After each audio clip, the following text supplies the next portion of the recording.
Pode conectar, que tá começando agora mais um episódio do seu podcast de conexão do varejo com a nova economia.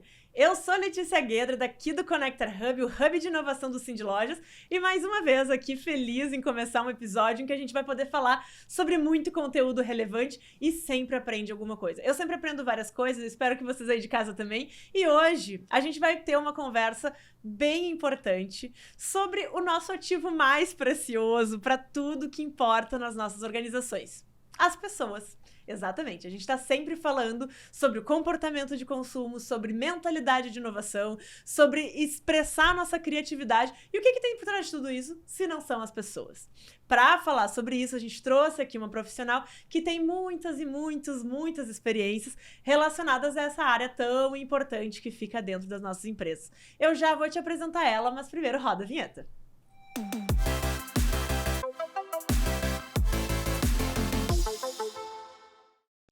E já que a gente sabe que falar de pessoas é muito mais do que falar de RH, a gente tem aqui uma maravilhosa pessoa que conhece muito desse tema, Lucélia Auric. Muito obrigada por aceitar o convite, tá aqui com a gente no Pode Conectar hoje. A Lucélia, que é especialista em RH e idealizadora do Papo de RH. Lu, muito obrigada por estar aqui com a gente. Eu que agradeço o convite, fiquei muito feliz pela oportunidade de estar aqui falando de uma paixão que é RH, né? Que é a área de recursos humanos e que a gente precisa cada vez mais fomentar em todos os segmentos e fortalecer a nossa área. Maravilhosa, o privilégio é todo meu, a gente ficou feliz quando tu confirmou aqui, falou que podia vir com a gente. A gente aproveitou a Lu aqui para um evento que a gente tem mensal, que é um encontro do RH do varejo, né, que é quantos RHs aqui da associação, que é o Cindy Lojas, se reúnem para debater um pouco mais sobre isso. Trouxemos a Lu e pensei, não vamos perder a oportunidade de botá-la no Pode Conectar aqui, compartilhar com a gente tanto conhecimento.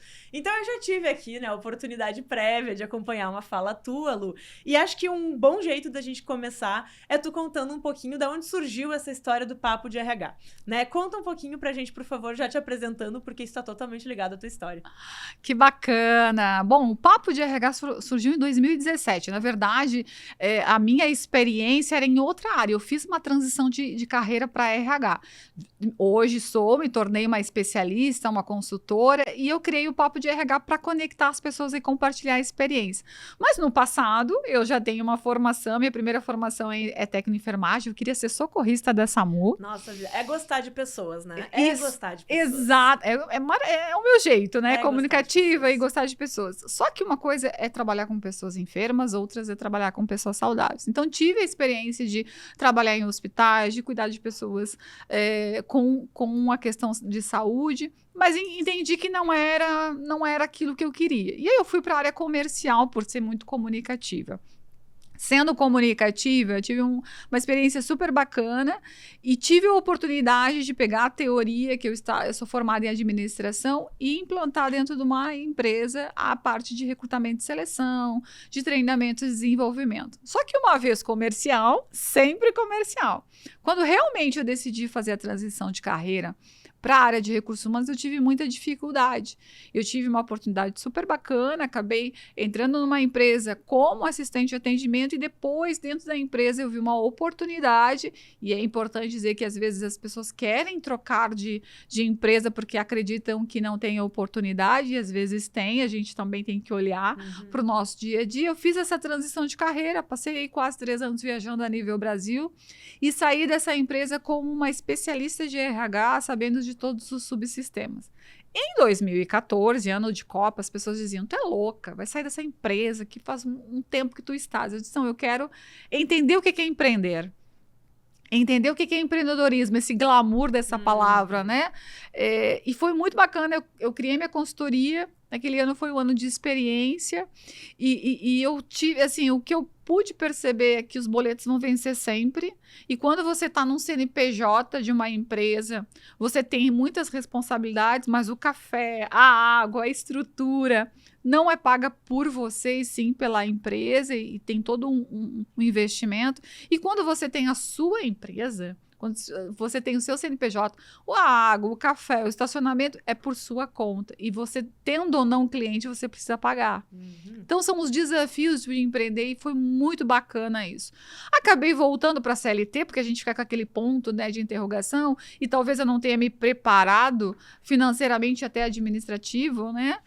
eu acabei voltando, mas aí em 2017 eu disse, eu quero viver de consultoria, eu quero experimentar esse mundo com mais vontade, entender como que funciona. Tentar de novo. E aí tentei, criei o Papo de RH em 2017, eu queria falar da área de recursos humanos de uma forma descontraída, sabe? De boas risadas, como a gente está fazendo aqui, de um papo leve, de uma coisa mais descontraída. E o que aconteceu? A área de RH, ela ainda tem um ranço, assim, a gente ainda se acha a bolachinha mais recheada do pacote.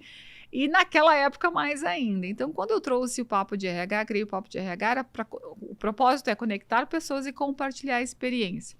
E para minha surpresa, em 2017, Letícia, foi muito bacana, a gente fez 5 edições lotadas, as pessoas gostaram muito do meu jeito. 2018 a gente fez mais de 20 edições. E 2019 nós tivemos na FBV, na Feira Brasileira do Varejo aqui do Cindy Lojas. Fomos o único stand que nós estávamos falando de pessoas, de RH. E naquela época nós transmitíamos ao vivo pelo Facebook, então nós tínhamos entrevistas, inclusive do presidente do próprio Cindy Lojas que na época estava. Então foi uma movimentação muito bacana. 2020, com a pandemia, eu passei todo o ano trabalhando orientação de carreira, porque existiram muitas demissões, inclusive na parte de alimentação, né, das empresas. Eu construí um programa chamado Demissão Consciente, onde a gente acolhia as pessoas que estavam sendo demitidas. E com isso, eu comecei a acolher as pessoas também que saíam de empresas de 20, de 15, de 10 anos, que não sabiam mais ou menos como se posicionar.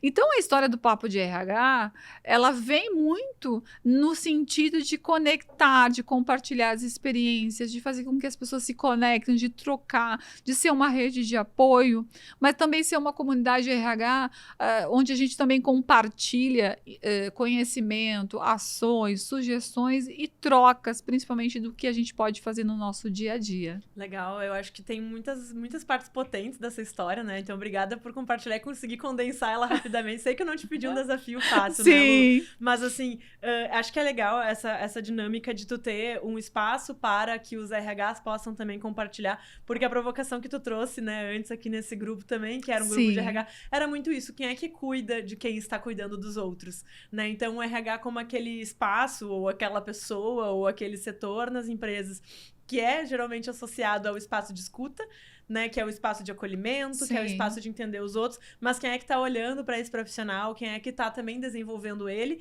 e se ele também tá tendo esse papel de se olhar, né, como tu bem disse, assim, não como a última bolachinha do pacote, mas como um profissional que precisa, assim, se desenvolver. Então, acho que esse papel, né, de ir lá questionar, pelo menos trazer mais perguntas, é super pertinente e precisa ser feito do lado de dentro, né, então acho que esse teu papel aí é super relevante.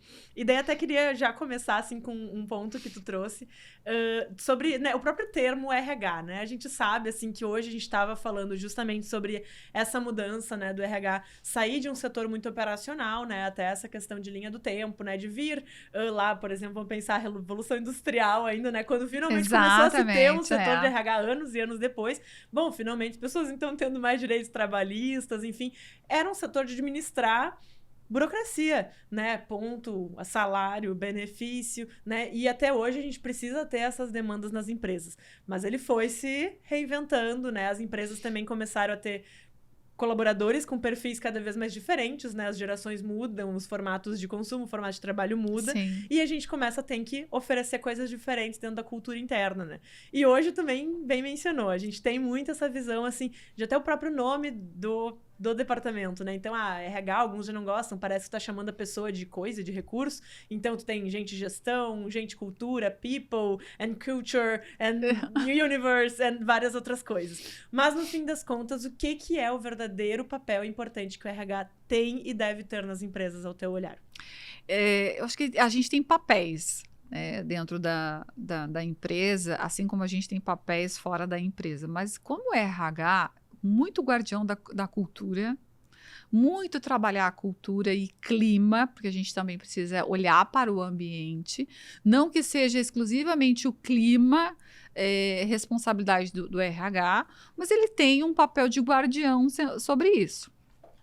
E também de facilitar, de mediar, de apoiar, de auxiliar a relação empregado-empregador.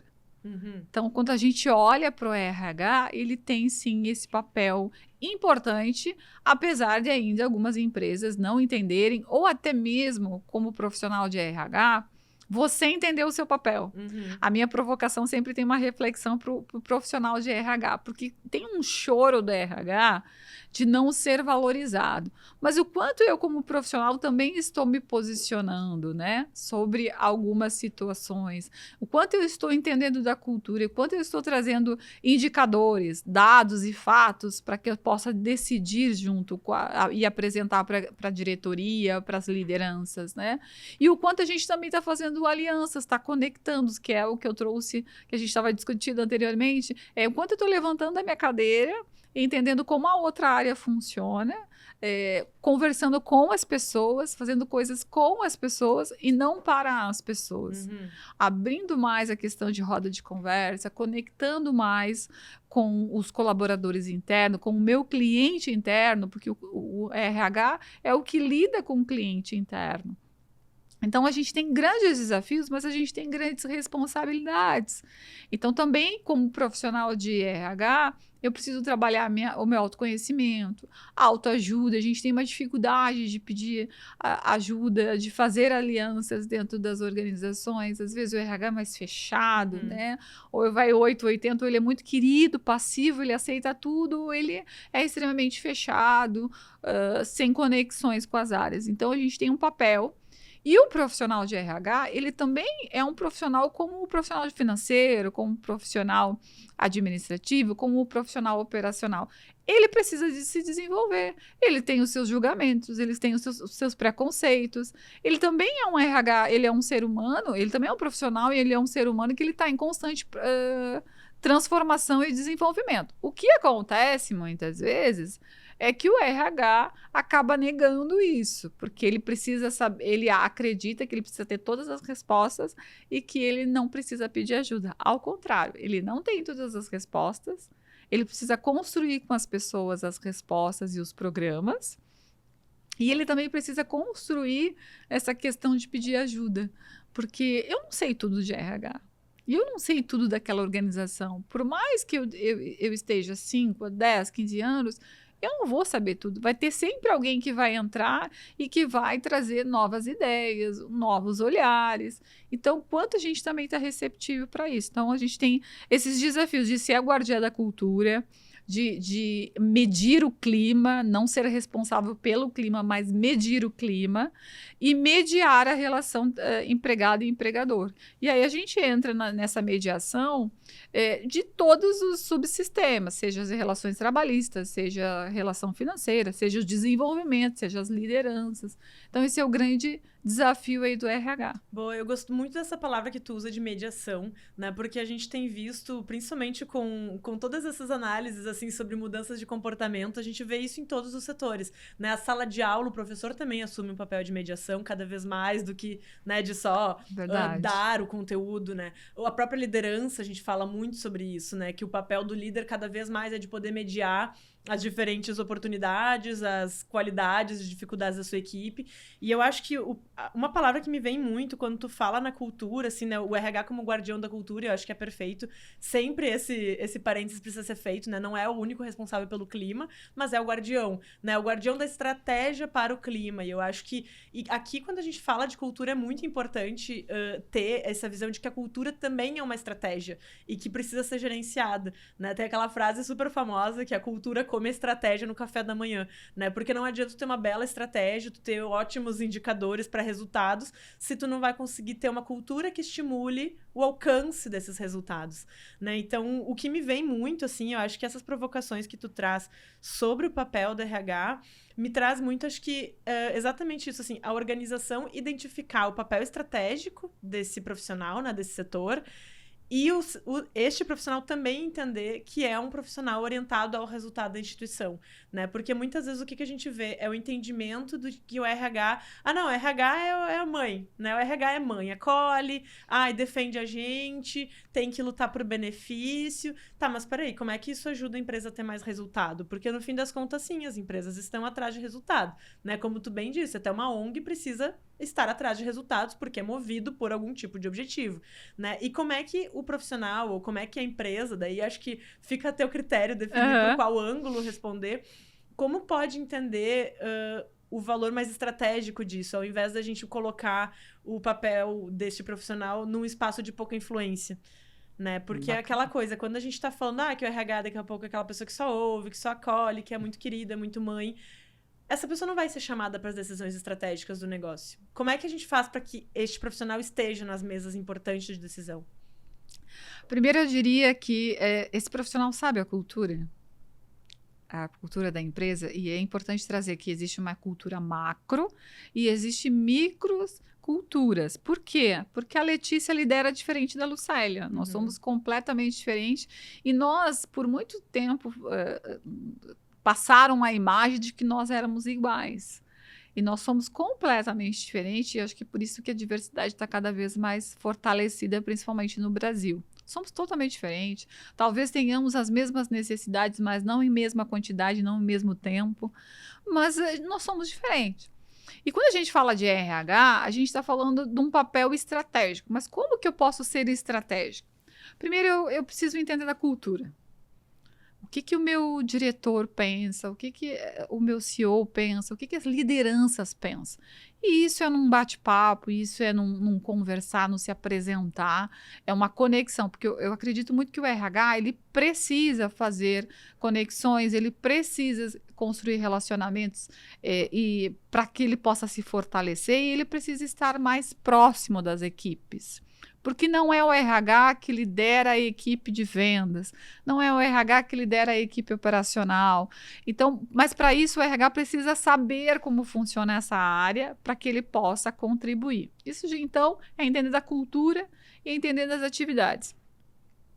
E aí tem duas perguntas que a gente precisa fazer. O que a diretoria, o que a empresa espera do RH e conhece do que é a área de recursos humanos, e o que o RH sabe do seu papel. Porque, às vezes, não está isso alinhado. O que a gente espera, que RH que a gente deseja ser.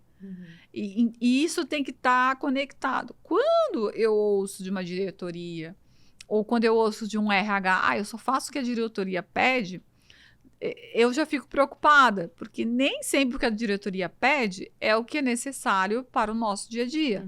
Então, esse colaborador, esse profissional de RH, se ele não sabe se posicionar, se ele não tem dados e fatos, se ele só tem historinhas, se ele não entende da cultura e das áreas, ele não consegue ter um contraponto, uma outra opinião, um outro olhar estratégico. Então, para ser estratégico, entenda primeiro, cultura, como que funciona. Segunda, qual é o papel do RH? O que eles pensam da área de recursos humanos? E terceiro, quais são os gaps? E aí eu trago dados e fatos. Rotatividade, que é o mais básico, gênero, idade, tempo de casa, qual é o setor que tem mais rotatividade, qual é o setor que tem mais dificuldade com a liderança. Traga dados e fatos. E traga dados e fatos com sugestões de ações do que possa ser feito. Quando o RH começar a conectar com as lideranças, a fazer alianças, a conectar com a diretoria, vai ser natural a participação do RH. Muitas vezes o que acontece, Letícia, e para quem está nos assistindo, para quem está nos ouvindo, muita coisa que acontece é que eu fico muito no operacional, que eu trouxe hoje, né, quando a gente estava falando de o RH é extremamente operacional, né, tem a palavrinha, né, as letrinhas DP, que para mim, no CL eu retiro isso, é um RH operacional, é um RH administrativo, tem atividades administrativas que são extremamente importantes, inclusive essas atividades é que a gente pode colher os dados para poder ser estratégico na hora de mostrar. através de indicadores, através de informações, porque é onde entra o colaborador e entra e sai, onde sai.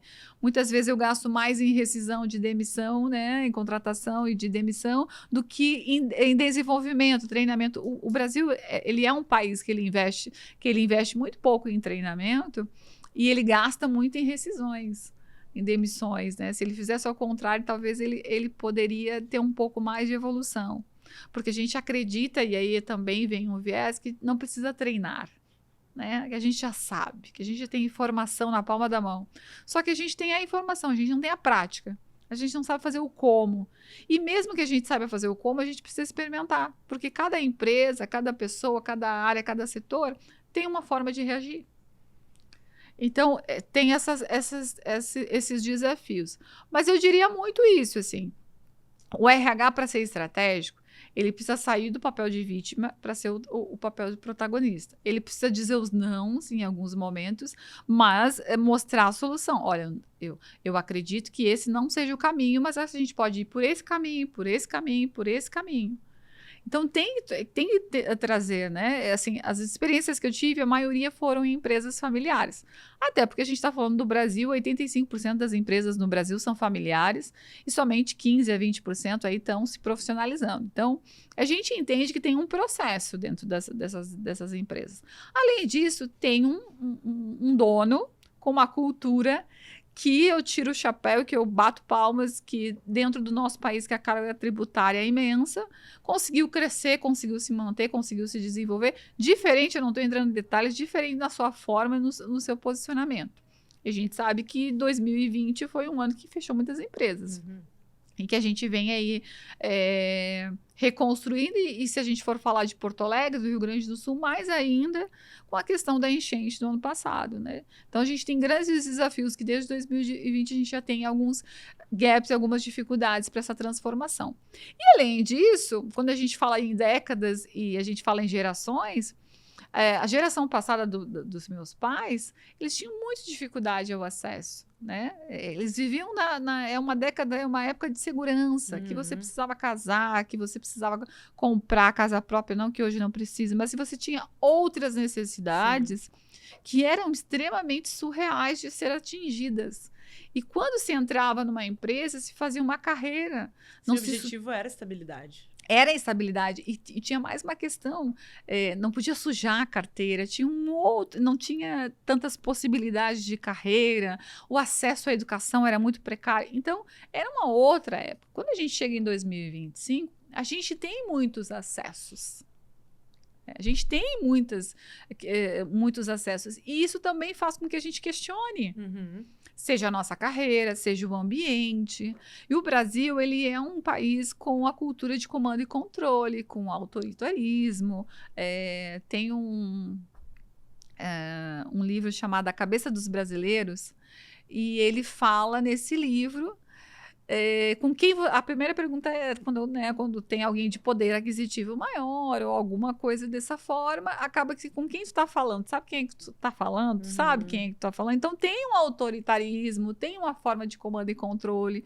A gente vem modificando isso, a gente tem falado em políticas públicas de acessos a grupos, né, que tem poucas condições. A gente vem evoluindo como Brasil, mas a gente sabe que a gente tem uma mistura de gerações e que a gente tem aí opiniões diferentes, experiências diferentes. E quando entra essa guerra de gerações, que tu deve ter ouvido, e quem está nos assistindo aqui também sabe dessa reflexão, é que se criou uma guerra nas redes sociais de qual é a melhor geração. E, na verdade, cada geração tem a sua contribuição positiva e tem a sua negativa. O que acontece é que o modelo de trabalho mudou. As pessoas, se vem a tecnologia, se vem a comunicação, as pessoas também mudaram. Exatamente. Ô, Lu, nesse sentido, eu queria até pegar um gancho dessa tua fala aí sobre essa questão de as mudanças, né? E também a forma de trabalho que vai se alterando, assim, para pegar um outro prisma, né? Até agora eu tava te perguntando muito nesse, assim, esse lugar do o papel do RH, né? Mas agora entendendo também como, né, tu bem mencionou, assim, as gerações anteriores vinham para as empresas com aquela postura muito de, também de tolerância, né? De tipo assim, não, eu quero me adaptar ao máximo que a empresa precisar, porque as oportunidades são diferentes, a realidade é diferente. Hoje a gente já vê o contrário, né? A gente vê muito, inclusive, gerações mais novas que questionam muito a autoridade, questionam muito as coisas como são, buscam um propósito, né? E essa coisa cada vez mais importante de tu poder avaliar o clima, avaliar a cultura da empresa na qual tu pertence ou da qual tu pretende fazer parte, né? E uma coisa que a gente fala bastante, assim, é sobre nessa questão de retenção de talento, a questão da própria seleção ser bem feita, daí pensando do lado do candidato, né? Quem tá querendo conhecer uma empresa, quem tá querendo entender um pouco mais, um grande desafio, às vezes, é poder entender de fora como vai ser a cultura daquele lugar. E é muito difícil no papel de quem está fazendo um processo seletivo entender com veracidade essa cultura, né? Porque às vezes tu vai perguntar, o que tu me diz, né? As poucas pessoas que às vezes se sentem vontade para fazer pergunta pro entrevistador, perguntas difíceis, né? O que tu me diz da cultura, né? Ou devolver a pergunta, quais tu diriam que são as qualidades e pontos a melhorar dessa empresa? Nem sempre a empresa é tão transparente, né? Então, como é que a gente pode, do lado de fora, também avaliar melhor a cultura? Isso é importantíssimo. Hoje a gente tem as redes sociais e a LinkedIn é uma rede profissional, então é algo onde as pessoas se posicionam. Mas, assim, fazer contatos, conectar com as pessoas que estão nessa empresa para entender um pouquinho dessa cultura, né? Mas eu acredito, e aí como profissional de RH, que tem algumas coisas que o próprio profissional de RH ele pode ajudar. Eu, Lucélia, faço recrutamento e seleção para as empresas que me contratam e que eu já tive no papel de gerente, já fui diretora de RH. E eu sou uma pessoa que a pessoa precisa, no processo seletivo, se ela vai trabalhar no meu time ou se ela vai trabalhar em outro time, ela precisa saber como que funciona. Então, quando eu contrato alguém ou quando eu faço um processo seletivo para alguém, eu trago muito essas questões. Eu pergunto, olha, aqui tu vai encontrar um ambiente que tu vai ter que ter mão na massa, que a gente não tem tantas ferramentas, que tu vai ter que criar. Como é que é para ti esse ambiente? Tu precisa de um ambiente que te forneça mais informações e que te acompanhe mais, ou tu precisa de um ambiente que tenha um pouco mais de liberdade? E aí, claro, tem ferramentas de avaliação de perfil comportamental, tem um bate-papo com a liderança, porque eu também preciso conhecer a liderança que está nesse projeto, né, nessa vaga. Mas quando é comigo, Lucélia, eu faço muitas perguntas. Tu te vê nesse ambiente? Olha, aqui a gente ainda não tem uma avaliação de desempenho, a gente ainda não tem um olhar para uma pesquisa de clima, a gente está estruturando os cargos e salários, as coisas não são tão imediatas, é uma empresa que tem uma cultura assim. Eu trago o cenário. E eu pergunto, Letícia, tu te visualiza trabalhando numa cultura dessa? Porque eu vou te trazer tudo o que vai acontecer, de uma forma respeitosa, de uma forma que eu também vou trazer muita coisa boa da empresa. Aqui na empresa não, a gente tem muita liberdade, as pessoas gostam de trabalhar aqui pela oportunidade de criatividade, a gente contrata pessoas sem experiências, que era o que eu estava na antiga empresa, então a gente dá oportunidade. Então eu vou trazer o que é bom e o que não é tão legal. E a pessoa ela tem o poder de escolha.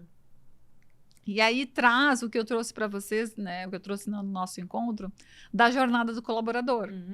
Porque eu faço esse processo, mas quando ele pisa no primeiro dia, ele precisa ter um acolhimento.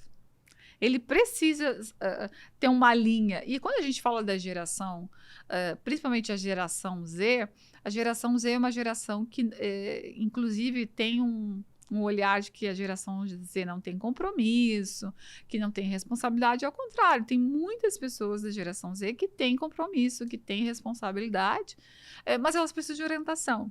E tem uma coisa na geração Z também, dentro das empresas, que na minha geração, talvez a geração da minha mãe, enfim, e algumas gerações não têm a paciência, porque a geração Z tem a informação, mas não tem o conhecimento, não tem a prática. E a geração anterior tem o conhecimento, tem a prática, mas não tem a paciência.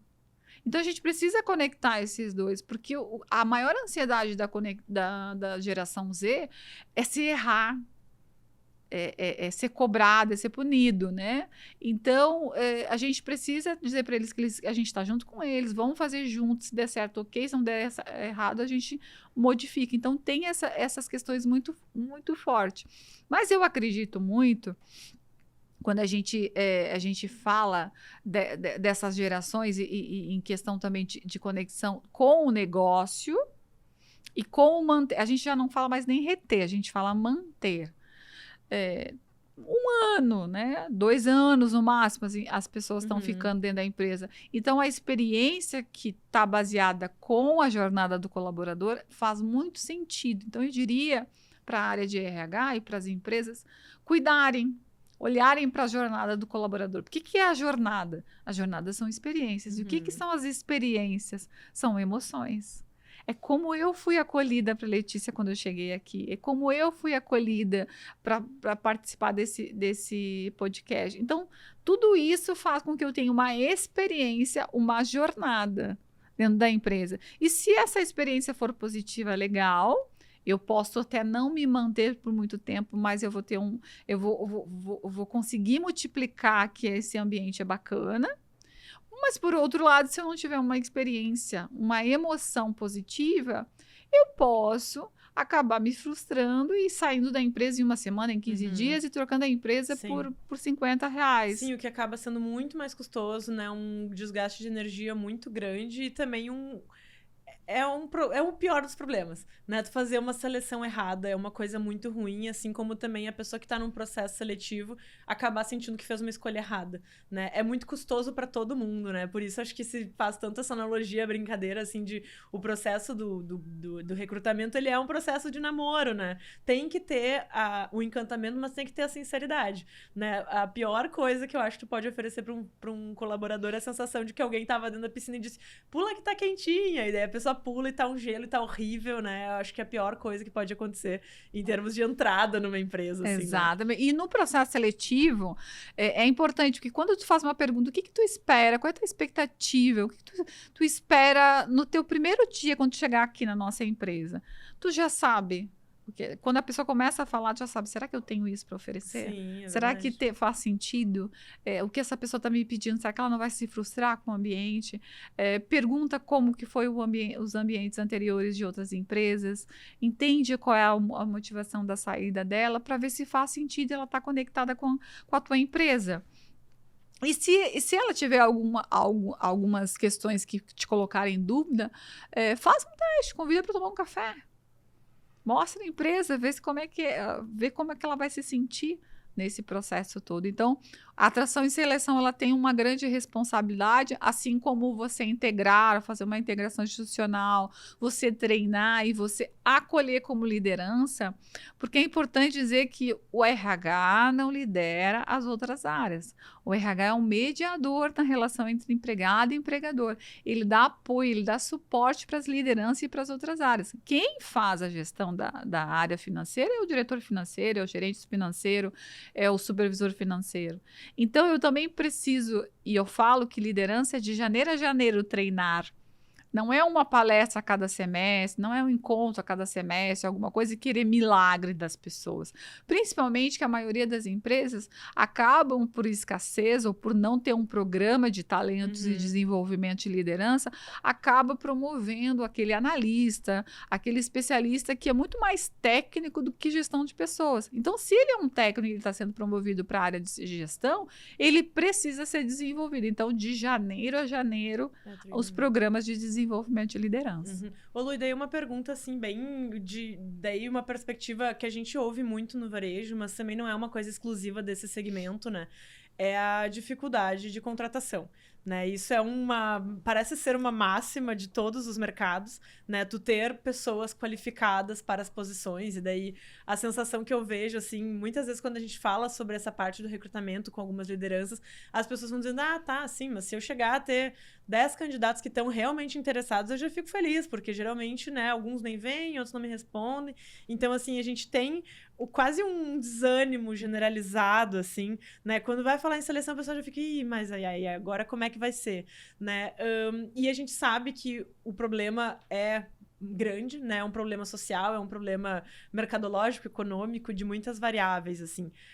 Como é que tu acha que as pessoas podem lidar com isso de alguma maneira um pouco, talvez não mais otimista, mas o que é um recado que tu poderia dar para que as pessoas continuem mantendo a régua alta, de certa forma, né? Porque foi uma fala que tu teve, assim, às vezes a gente vai entendendo também, tem os candidatos que vêm, nem pesquisaram sobre a empresa. Não, mas tem os que pesquisam, né? Então, assim, claro, sempre tem aquele equilíbrio, né? A urgência que tu tem, etc. Mas, poxa, esse é um dos grandes conflitos, né, desse setor, assim, de trazer pessoas e reter pessoas. O que tu entende sobre isso, que pode ser talvez um afago ou um choque de realidade aí?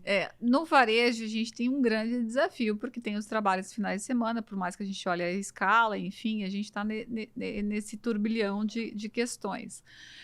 Mas em todas as empresas, eu diria que existe uma escassez, sim, de mão de obra, e às vezes até um apagão de talentos, que é o que as pessoas estão comentando. Mas eu volto novamente para o guardião da cultura, para cultura e clima. E aqui eu vou fazer uma provocação para nós, para as pessoas que estão nos assistindo, e principalmente para quem é líder. Eu fui nesse sábado que passou, eu vim ao centro de Porto Alegre, fui a algumas lojas. 40 graus em Porto Alegre, não tem um ar-condicionado numa loja. E aí você me pergunta, Lucélia, como é que eu atraio as pessoas? Eu jamais gostaria de trabalhar num lugar que não tivesse o básico. Sim, que jeito. Um banheiro, um lugar que eu possa comer, descansar uns 5, 10 minutos.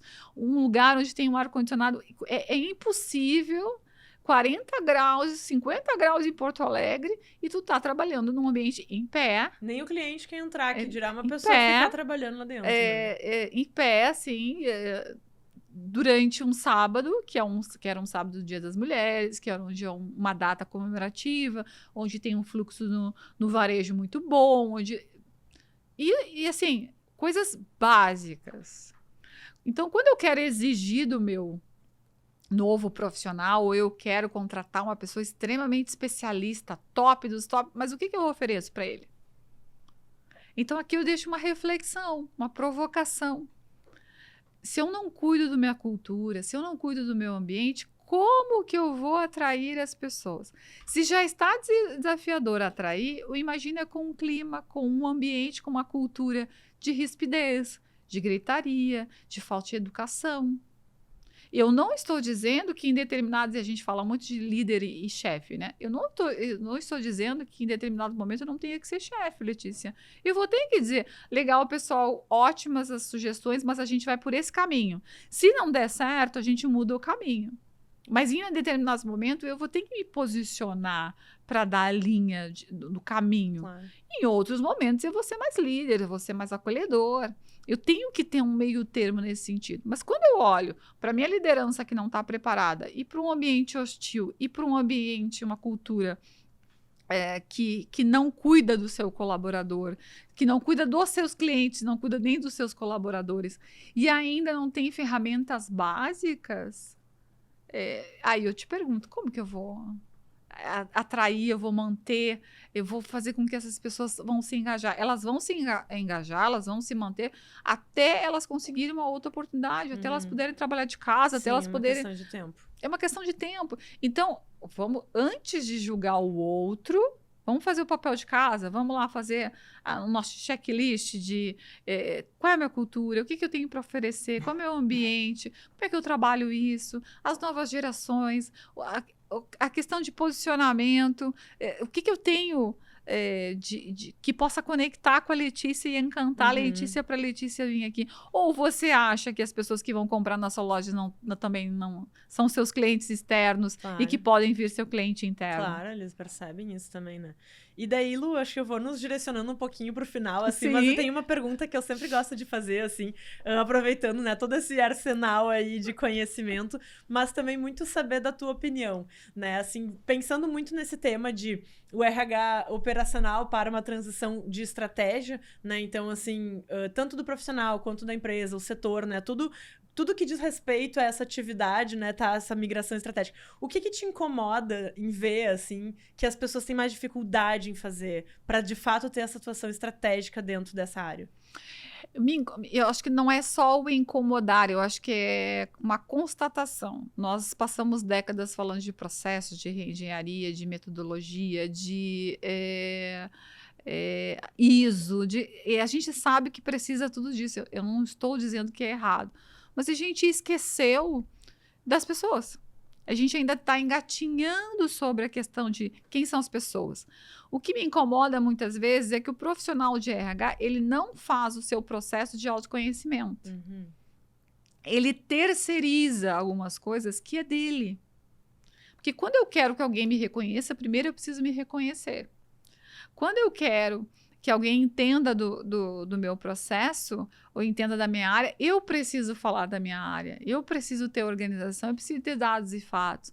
Então, antes de alguém me reconhecer, eu preciso me reconhecer.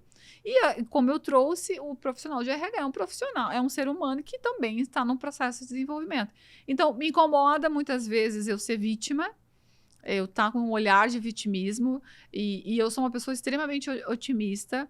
Me incomoda a pessoa ficar na reclamação e não olhar, tipo, ok, eu tenho esse problema, o que eu posso fazer de diferente? Uhum. E também tem uma questão de muita resiliência da área de recursos humanos. A gente vai demorar ainda em algumas situações de ter o nosso posicionamento reconhecido. Então, primeiro te reconhece, pede ajuda, faz uma rede de apoio, e aqui o grupo de varejo, do RH de varejo é muito bacana, tem a sua rede de apoio e trabalha o seu autoconhecimento.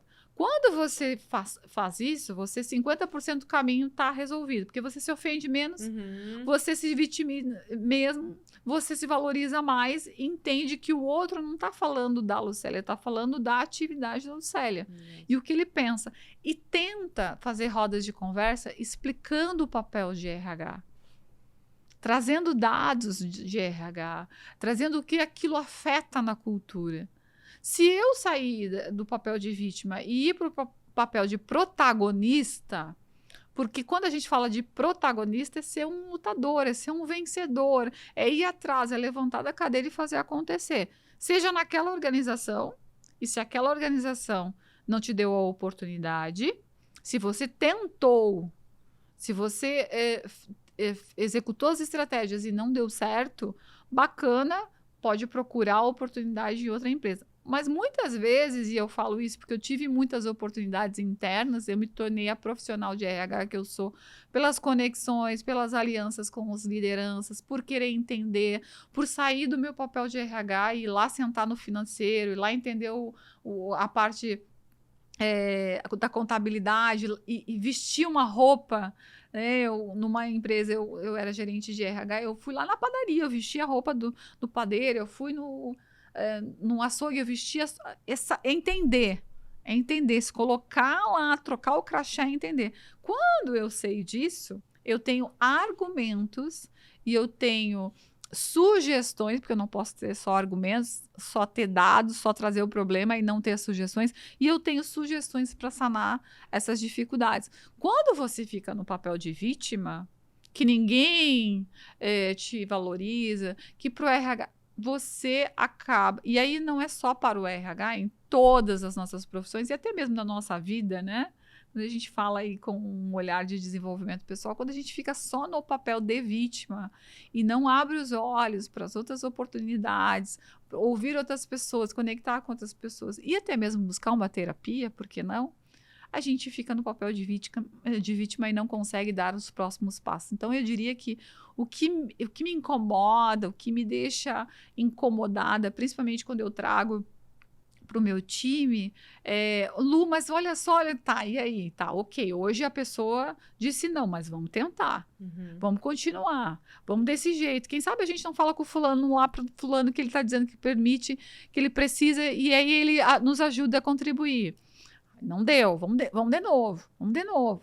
A gente é uma base de insistência, né? Eu tive uma experiência aqui em Porto Alegre, numa empresa, e que era muito bacana, assim. Na quinta reunião, eu consegui convencer o CEO para fazer um encontro de liderança. Porque para ele, não precisava treinar os líderes. Imagina. Então, assim, tu imagina. Então, muita coisa a gente precisa trazer, e quando mistura as gerações, cada um tem uma experiência, uma vivência. Se eu consigo comprovar, se eu consigo trazer resultados, se eu consigo trazer uma experiência de outra empresa e comprovar para ele que isso é importante, com certeza a gente sai desse papel. Mas enquanto a gente ficar só na queixa, reclamando nos corredores, reclamando para outra pessoa, não fazendo um movimento diferente, a gente vai ter sempre os mesmos resultados. Isso me incomoda porque eu sou muito otimista, sou apaixonada pela área de RH e como toda a paixão, às vezes a gente acaba, né, passando às vezes até do próprio limite, porque eu faço essas provocações para o time de RH, para os profissionais. Nós precisamos nos qualificar, nós precisamos calçar as sandálias da humildade, porque nós não sabemos tudo e nós precisamos pedir ajuda. Boa. E sempre começa na gente, né? Sempre. Impressionante como sempre começa na gente se reconhecer, a gente entender até onde vai os nossos limites, entender o que a gente precisa, buscar as ajudas, né? Aproveitar essas redes que a gente forma, assim. Acho que vem muitas provocações legais, obrigada, assim. Acho que, imagino eu, né, também que os profissionais de RH que nos acompanham, assim, têm aqui uma oportunidade muito legal de revisitar algumas coisas do seu próprio processo, assim. E, enfim, acho que mais uma vez eu te agradecer aí a presença. Obrigada mesmo por ter aceitado. Obrigada por ter trazido tanta percepção, tanta avaliação tua sobre a tua experiência. Eu acho que é isso que sempre engrandece a nossa conversa aqui, né? Tanto a tua experiência quanto o que tu avaliou sobre a tua experiência. Então, obrigada. Obrigada por te trazer. Obrigada por ter te avaliado e por ter compartilhado com a gente tanta coisa legal. Eu que agradeço, fico à disposição. Eu sou apaixonada, como eu disse, pela área de RH e a gente está sempre também com eventos do próprio Papo de RH. Então, quem quiser nos acompanhar.